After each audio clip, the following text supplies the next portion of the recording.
साहब प्रणाम। मैं हूं हिमांशु द्विवेदी और स्वागत है आपका हमारी खास पेशकश चर्चा में। आज हम बड़ी संजीदा चर्चा करेंगे। आरोप प्रत्यारोप का दौर नहीं है, यह विषय ऐसा है जिस पर देश के सम्मुख तथ्य खुलकर सामने आने चाहिए।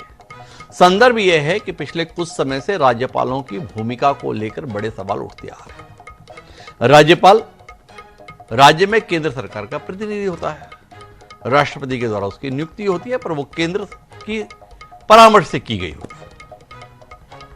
पिछले कुछ समय से यह देखने में आ रहा था कि जहां पर गैर भाजपा शासित सरकारें हैं, अर्थात विपक्षी दलों की सरकारें हैं, उन सरकारों के कामकाज में राज्यपाल के द्वारा जानबूझकर अड़ंगा अड़ाया जा रहा है, यह विपक्षी दल आरोप लगाते हैं। चाहे वो ममता बनर्जी के संदर्भ में हो, चाहे तमिलनाडु में स्टालिन के संदर्भ में हो, चाहे वो केसीआर के संदर्भ में हो, समय समय पर ऐसी खबरें आती थी। बेंगलोर के संदर्भ में अर्थात कर्नाटक के संदर्भ में भी ये खबरें आती थी।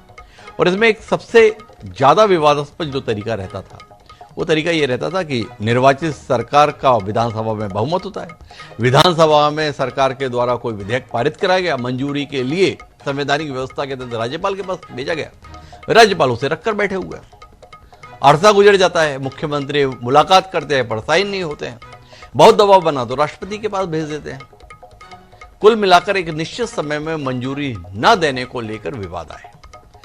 तमिलनाडु की सरकार ने, अर्थात स्टालिन के नेतृत्व वाली सरकार ने जब सुप्रीम कोर्ट का दरवाजा खटखटाया तो सुप्रीम कोर्ट ने इस संदर्भ में कुछ महीने पहले स्पष्ट तौर पर आदेश दिया और आदेश देकर कहा कि 3 महीने में निपटारा कीजिए।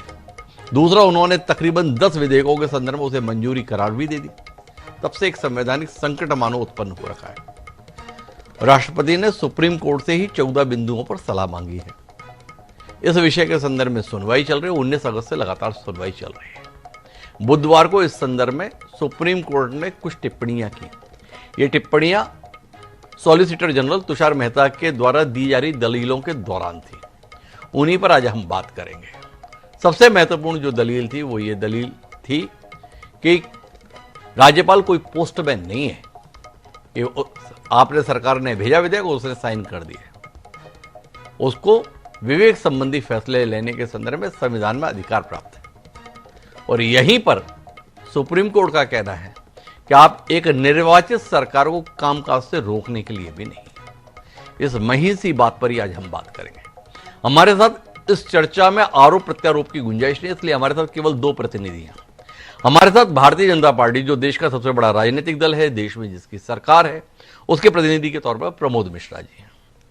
और देश हित में बात करने के लिए हमारे साथ वरिष्ठ पत्रकार गिरिजा शंकर जी हैं, जिनकी प्रामाणिकता को लेकर किसी को भी सद नहीं है। आप दोनों का स्वागत है और चर्चा की शुरुआत प्रमोद जी आपसे करते हैं। ऐसा नहीं है कि राज्यपाल की भूमिका के संदर्भ में पिछले 11 साल से सवाल है, सवाल पहले भी उठते रहे। अतीत में भी केंद्र सरकार का या अन्य दलों का रिकॉर्ड कोई बेदाग नहीं रहा है, पर या तो अवधि आपकी ज्यादा लंबी हो गई या सोशल मीडिया, इलेक्ट्रॉनिक मीडिया की मौजूदगी ने विषयों को ज्यादा संज्ञान में ला दिया। पर कुल मिलाकर एक वातावरण देश में बन गया है कि जहां जनता के स्तर पर आप सरकार चला पाने में नाकाम हैं, वहां राज्यपाल के माध्यम से सरकार चलाने की कोशिश करते हैं। नतीजा, सुप्रीम कोर्ट का दखल, सुप्रीम कोर्ट के निर्देश, सुप्रीम कोर्ट के आदेश। अब आप बदहवास हैं। क्या कहते हैं अपनी इस बदहवासी पर प्रभु जी?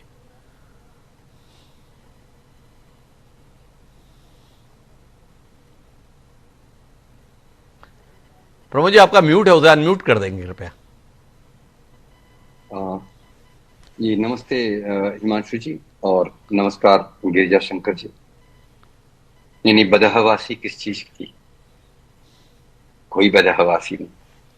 आपने कहा कि हस्तक्षेप, ऐसा कोई तो उदाहरण प्रस्तुत हो जहां पर कि राज्यपाल ने अपनी मर्यादाओं को लांघ करके राज्य में कोई ऐसा कोई निर्णय दे दिया हो और बाध्य किया हो चुनी हुई सरकारों को। अभी आपने अपने वक्तव्य में कहा कि बंगाल के केस में धनखड़ जी भी थे वहां पर राज्यपाल। उन्होंने तो कई बार अपनी चिंता व्यक्त की।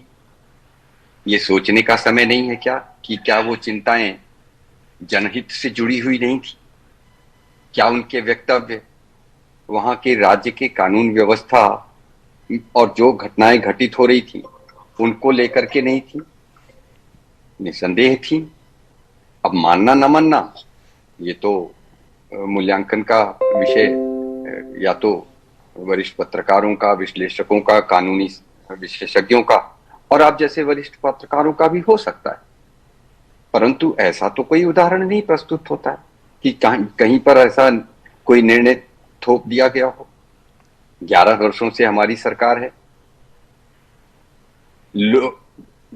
मुझे लगता है कि हमें थोड़ा आवरण में ओढ़ने की जगह जरा खुल के बात करनी चाहिए।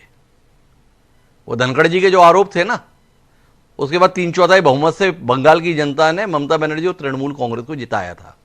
पर अभी तो चुनावी राजनीति की बात नहीं कर रहे, बात वो कर रहे हैं जो सुप्रीम कोर्ट के निर्देश और टिप्पणियों के कारण से उपजी है।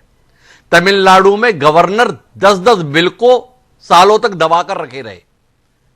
भारत के संवैधानिक इतिहास में पहली बार मौका आया जब राज्यपाल की मंजूरी के बगैर सुप्रीम कोर्ट ने उन विधेयकों को पारित करार दिया और साथ साथ मियाद हद तय की कि 3 महीने के अंदर आपको बिल पर निर्णय लेना होगा और अगर दोबारा भी विधानसभा ने पारित कर दिया तो उस पर आपको त्वरित हस्ताक्षर करने ही होंगे। आपसे जानना चाहता हूं, सीधे तौर पर कटघरे में है राज्यपालों की भूमिका। सुप्रीम कोर्ट की तल्ख टिप्पणियां है कि आप एक निर्वाचित सरकार को काम करने से नहीं रोक सकते, आपकी मर्जी पर सरकार नहीं चल सकती। इसमें कुछ कहिए ना प्रमोद जी। वही तो कह रहा हूं, आप थोड़ा सा समय दीजिए। जैसा आपने कहा, आरोप प्रत्यारोप का विषय तो है नहीं, ये बहुत गंभीर विषय है और चिंतन और मंथन का विषय है। जनता के द्वारा चुनी हुई सरकारें जनहित में कार्य कर रही हैं। अगर तो राज्यपाल ने कहां पर उनके निर्णय में बाधा पहुंचाने का प्रयास किया है। आपने कहा कि इतिहास में पहली बार ऐसा हुआ। इतिहास में तो पहली बार ऐसा भी हुआ कि सरकार ने आपातकाल लागू कर दिया, न्यायालयों को चुप करा दिया। उन तल्ख टिप्पणियों के बारे में क्या कहेंगे हम? हाँ, कुछ निर्णय अगर तमिलनाडु के परिप्रेक्ष्य में आज भी सीजेआई गवाही ने कहा कि राष्ट्रपति ने जो 14 बिंदुओं पर हमें चिंतन करने के लिए भेजा है, हम उस पर चर्चा कर रहे हैं। तमिलनाडु के परिप्रेक्ष्य में तो चर्चा भी नहीं कर रहे हैं। तमिलनाडु के परिप्रेक्ष्य में तो उन्होंने कहा कि एक समय होनी चाहिए, और जिस पर तुषार मेहता ने भी कहा, एडिशनल सॉलिसिटर जनरल ने, कि भाई संविधान सभा में तो इसका प्रावधान रखा नहीं गया था और संविधान सभा में तो बहुत से योग्य लोग थे। देखिए, राज्यपाल हो, राष्ट्रपति हो, वो एक संवैधानिक पद ही नहीं, वो संवैधानिक संस्था के रूप में भी जाने जाते हैं।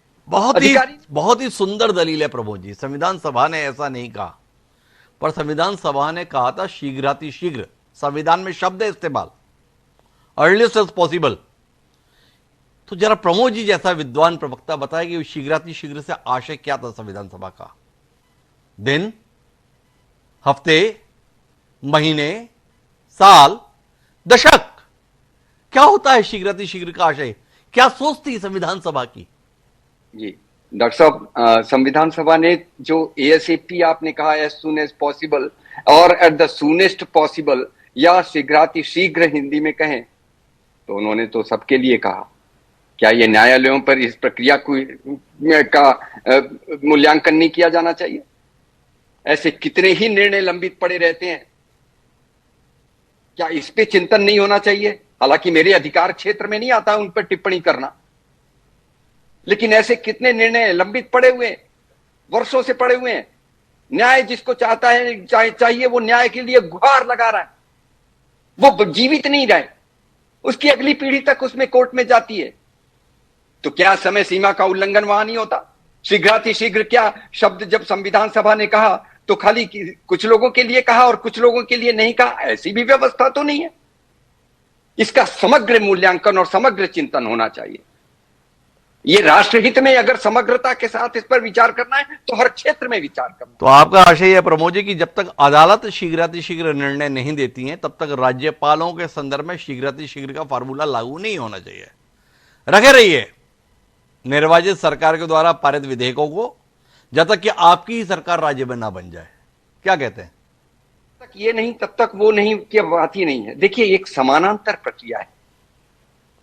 कार्यपालिका अपना कार्य करेगी, संविधान अपना कार्य करेगा, न्यायपालिका अपना कार्य करे, और सभी को संविधान के परिधि के विधि में के अंदर रहते हुए अपनी प्रक्रियाओं का निश्चित और त्वरित तरीके से कार्य करना चाहिए, त्वरित तरीके से काम करना चाहिए। पर वो त्वरित का आशय क्या है, इस पर प्रमोद जी मौन रहेगा। उन्होंने सवाल के बदले में सवाल उछाल दिया। मतलब कोर्ट कह रही है शीघ्रातिशीघ्र, और खुद गिरजा जी इस दलील से आप कितने कन्विंस हैं, सहमत हैं? अदालत तो खुद अपना फैसला समय पर नहीं देती है, हमें कैसे कह सकती है कि हम इतनी अवधि में फैसले लें? ये बताएंगे राज्यपाल को कब तक फैसला लेना है गिरजा जी? मैं इस तरह को नहीं मानता। दरअसल देखिए, इस पूरे मसले में जो मुख्य बिंदु जो है वो ये है कि जो सुप्रीम कोर्ट ने दखल दिया तमिलनाडु के मामले में, और जो राज्यपाल को आदेश दिया कि इतने महीने में आप ये बिलों पर निर्णय लें।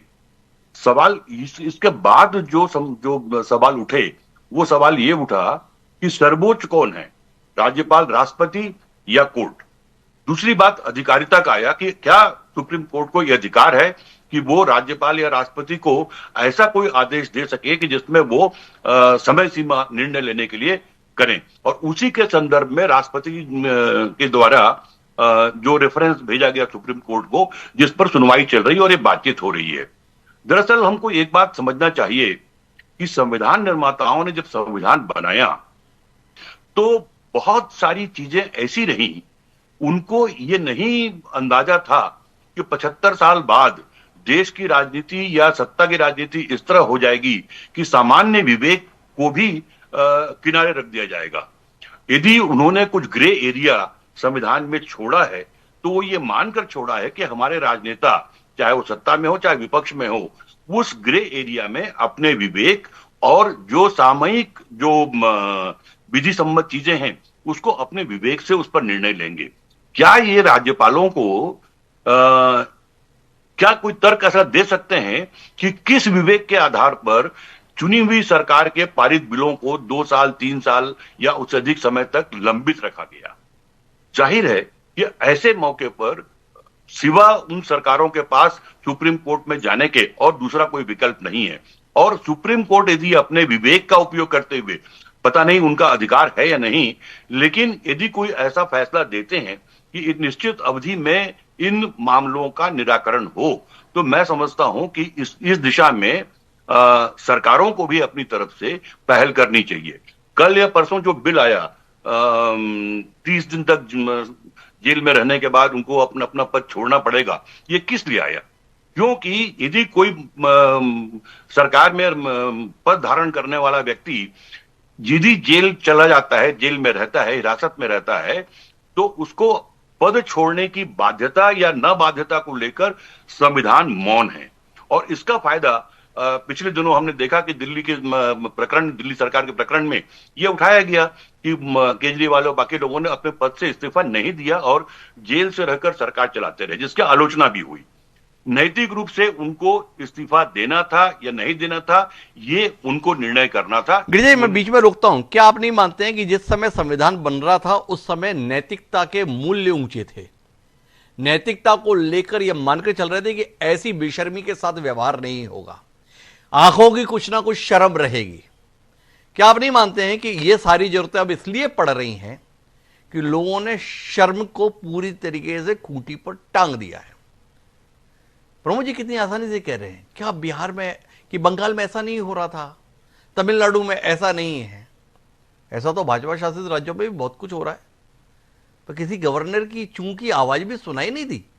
आपको सुनाई दी हो गिरजा जी, तो थोड़ा रोशनी दीजिए। नहीं, जाहिर है कि जो अलग अलग दलों की जब सरकारें केंद्र और राज्य में होती हैं तो इस तरह के टकराव कई बार हमको देखने को मिले हैं। आप याद कीजिए कि शुरुआती दौर में जिस तरह धारा 356 का उपयोग कर सरकारें बर्खास्त की जाती रही, ये भी एक उसी तरह का नमूना है। बाद में जब कोर्ट के इंटरवेंशन से जब इस तरह के निर्णयों को असंवैधानिक करार दिया जाने लगा, तब इसकी गति रुकी। और अब मुझे लगता है कि ये नया तरीका है कि बिलों को जो सरकारों जो निर्वाचित सरकारें हैं उनके बिलों को या उनके विधेयकों को राज्यपाल बिना कोई कारण बताए लंबे समय तक रोक लें, तो कहीं न कहीं वो टकराहट या वो जो एक तरह से व्यवधान पैदा करने वाली स्थिति बनती है। बेहतर ये होता कि इसको अधिकार क्षेत्र का मामला या सर्वोच्च कौन है इस सवाल को उठाने के बजाय इसको कहीं संवाद की स्थिति लाकर ऐसी स्थितियों को सरकार खुद अवॉइड करती और एक विवेकपूर्ण निर्णय सरकार के स्तर पर ही लिया जाना चाहिए था कि राज्यपालों को या राष्ट्रपति को एक निश्चित समय में अपना निर्णय, चाहे वो असहमति का हो या असहमति का हो, दें, तो शायद कोर्ट का इंटरवेंशन की जरूरत नहीं पड़ती। कोर्ट की हस्तक्षेप की जरूरत पड़ ही इसलिए रही है कि निर्वाचित सरकारें उस दायित्व का निर्वहन नहीं कर रहे हैं। क्या कहते हैं प्रमोद जी? संविधान तो इस पे भी मौन था ना। गिरिजा जी ने दलील दी कि अगर आप जेल में हैं तो आपको इस्तीफा देना होगा कि नहीं देना होगा, और आप परेशान हो गए। लोकसभा में विधेयक ले आए हैं आप, 30 दिन तक अगर आप जेल में रहे तो आपका पद चला जाएगा, चाहे पीएम हो चाहे सीएम हो। तो अब अगर राज्यपाल के संदर्भ में भी यह फैसला आया हुआ है, यह बाध्यता की जरूरत महसूस की जा रही है कि आप एक चुनी हुई सरकार को काम करने से, फैसला करने से नहीं रोक सकते। संविधान में प्रावधान दिया गया था कि अगर निर्वाचित सरकार विधानसभा में कोई विधेयक पारित करती है और राज्यपाल की उस पर सहमति नहीं है तो वह विधेयक को पुनर्विचार के लिए लौटा सकता है। पर अगर पुनर्विचार के बाद भी विधानसभा उस विधेयक को पारित करती है तो राज्यपाल उस पर हस्ताक्षर करने के लिए बाध्य है। एक लोकतांत्रिक व्यवस्था को नकारने की कोशिश राज्यपाल कर रहे हैं। और प्रभु जी, इसमें सर्वोच्च न्यायालय के हस्तक्षेप से परेशान हो रहे हैं। आपकी कोशिशों पर ही पानी फिर रहा है क्या?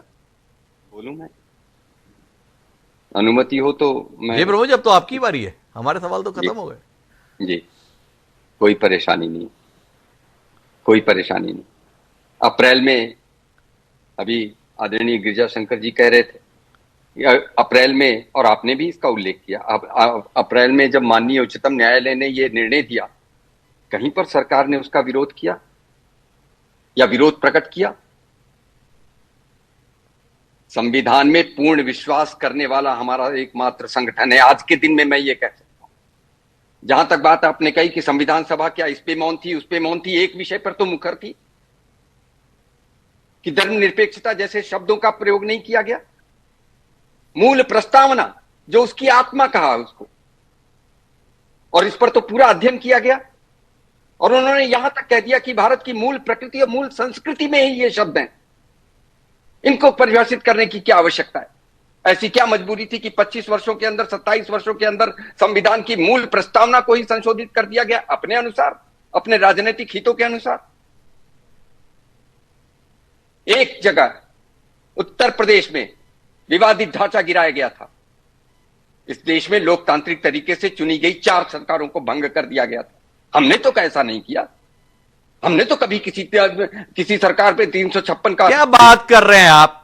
हरीश रावत की सरकार गिराने की पूरी कोशिश की, कोर्ट ने दखल देकर उस सरकार को बचाया। इतने गर्व के साथ आप बता रहे हो कि हमने तो ऐसी कोई कोशिश नहीं की। गिरिजा शंकर जी उदाहरण के साथ बता रहे हैं, आपके हाथ बांध दिए कोर्ट ने। अब आपके पास में ऐसा निरंकुश तंत्र नहीं है प्रमोद जी। कोशिश तो आपने भी की, कोशिश में कमी नहीं रही, पर अब उतनी अधिकार संपन्नता नहीं है। और अपन विषय पर रहते हैं ना प्रमोद जी, इस विषय पर आपके पास पर्याप्त तर्क हो सकते हैं। आप बता रहे हैं संविधान की प्रस्तावना में बदलाव कर दिया। आप 11 साल से सरकार में हैं, प्रस्तावना को बदलते क्यों नहीं? आपकी सरकार ने तो कह दिया प्रस्तावना को नहीं बदलेंगे। संघ प्रमुख बोल रहे हैं संघ से आ रहा है, बदलो। पर आपकी सरकार का लिखित जवाब है सदन में, प्रस्तावना में कोई शब्द हटाने का कोई प्रस्ताव नहीं। क्यों नहीं हटाते? इतना ही आपत्तिजनक है तो हटाइए ना। आप देखिए, मैं कह कुछ और रहा हूं डॉक्टर साहब, क्षमा करें, आप ले कहीं और जा रहे हैं, क्योंकि आप एक चतुर प्रधान संपादक।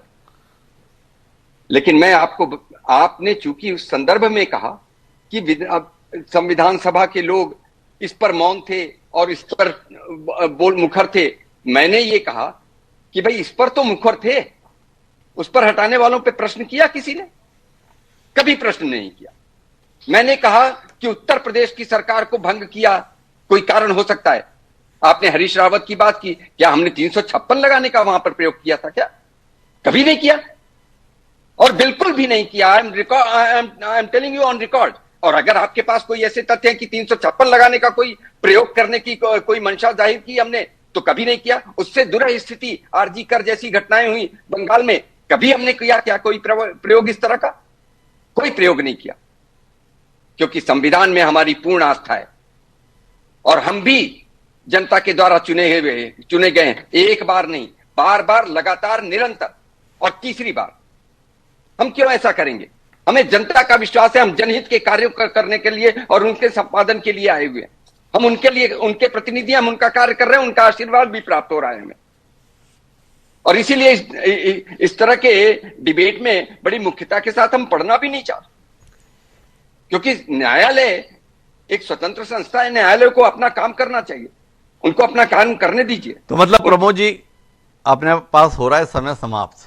आपसे जानना चाहते हैं, क्या चाहते हैं आप? राज्यपाल की जब मर्जी हो तब वो हस्ताक्षर करे, या आप भी इस बात के पैरोकार हैं कि हाँ, एक निश्चित समय सीमा के भीतर निर्णय लिया जाना चाहिए? छोड़िए ना इधर उधर की सारी बातें, कोर्ट छोड़िए, संविधान सभा छोड़िए, सब कुछ छोड़िए। भाई इतना बताइए कि एक निर्वाचित सरकार और विधानसभा के द्वारा पारित विधेयक के संदर्भ में फैसला किसी निश्चित समय सीमा में होना चाहिए या उसे अनिश्चित काल के लिए छोड़ देना चाहिए? आप ही का उत्तर। जनहित से जुड़े हुए विषयों पर किसी भी संवैधानिक संस्था को संविधान के दायरे में रहते हुए निर्णय लेना ही चाहिए। प्रमोद जी, सवाल बहुत ही सरल था, उत्तर बहुत जटिल है। निश्चित समय सीमा या अनिश्चित समय सीमा? नहीं, निश्चित समय सीमा के ही अंदर होता है, लेकिन इसको परिभाषित करने वाले तो संवैधानिक पदों पे बैठे हुए लोग परिभाषित करेंगे ना। तो मान लीजिए प्रमोद जी तो गोल गोल घुमा दिए। जलेबी भी इतनी गोल नहीं होती जितनी प्रमोद जी की बात है। पर बतौर पत्रकार आपकी टिप्पणी इस विषय पर, क्या आप मानते हैं कि सुप्रीम कोर्ट की दखलंदाजी बहुत जरूरी थी मौजूदा परिस्थितियों में, और एक समय सीमा निर्धारित होनी ही चाहिए राज्यपालों के फैसले के संदर्भ में? यही फैसला तो सुप्रीम कोर्ट ने दिया, जिसको कि एक तरह से चुनौती दी जा रही है दरअसल। जब और सवाल ये उठाया जा रहा है कि सुप्रीम कोर्ट को इस बात का अधिकार नहीं है कि वो राज्यपाल या राष्ट्रपति को अपने निर्णय लेने के लिए कोई समय सीमा तय करें। हो सकता है कि उनका तर्क सही हो, लेकिन एक निश्चित समय सीमा चाहे सुप्रीम कोर्ट तय करे, चाहे सरकार तय करे, चाहे राज्यपाल या राष्ट्रपति स्वयं तय करें, लेकिन एक निश्चित समय सीमा तो तय करनी ही होगी यदि हम चुनी हुई सरकारों को संविधान के मुताबिक काम करना देना चाहते हैं और लोकतंत्र को मजबूत करना चाहते हैं। इस तरह की जो प्रवृत्ति है कि हम बिना कोई कारण बताए यदि राज्यपाल किसी चुनी हुई सरकार के फैसलों को यदि लंबे समय तक लंबित रखे, तो जाहिर है कि इसमें कहीं न कहीं सुप्रीम कोर्ट को हस्तक्षेप करने के लिए एक मौका मिल जाता है। और उस मौके को लेकर जो उन्होंने फैसला दिया, यदि वो फैसले से सरकार सहमत नहीं है या कोई संस्था सहमत नहीं है, तो इसका कोई वैकल्पिक फैसला होना चाहिए, कोई वैकल्पिक प्लेटफॉर्म से फैसला हो। लेकिन इसको टाला नहीं जा सकता कि अनिश्चित काल तक राज्यपाल या राष्ट्रपति विधेयकों पर अपना निर्णय लंबित रखें। तो हम इस चर्चा के अगर निष्कर्ष पर पहुंचे तो ये तो निकल कर आता है कि राज्यपालों को एक निश्चित समय सीमा में ही फैसला लेना चाहिए, या राज्य संबंधित विषय परामर्श के लिए राष्ट्रपति के पास भेजा गया है तो वह भी एक निश्चित समय सीमा में उसका फैसला ले। पर वो समय के संदर्भ में निर्धारित करने का सुप्रीम कोर्ट के अधिकार क्षेत्र में है, या संसद जिसका काम ही कानूनों का निर्माण है उसके अधिकार क्षेत्र में है। इस पर भले ही बहस होती रहे, पर यह वक्त की जरूरत तो बन चुका है कि आप राज्यपाल के पद को राजनीतिक इच्छा पूर्ति का औजार नहीं बना सकते। यह देश लोकतंत्र की जिस परंपरा के तहत संवैधानिक व्यवस्था से चलना चाहता है, उसमें निर्वाचित सरकारों को ही निर्णय लेने का अधिकार होना चाहिए। उस अधिकार को सुरक्षित बनाए रखना तो सुप्रीम कोर्ट का अधिकार है। देखें ये चर्चा किस मुकाम पर जाकर किस फैसले के रूप में समाप्त होती है। हम निगाह बनाए रखेंगे और जरूरत पड़ने पर फिर आप लोगों को याद करेंगे। आप दोनों मेहमानों का बहुत बहुत धन्यवाद हमारे साथ इस चर्चा का हिस्सा बनने के लिए। आज के इस कार्यक्रम में इतना ही। दीजिए मुझे इजाजत, कल फिर मिलेंगे।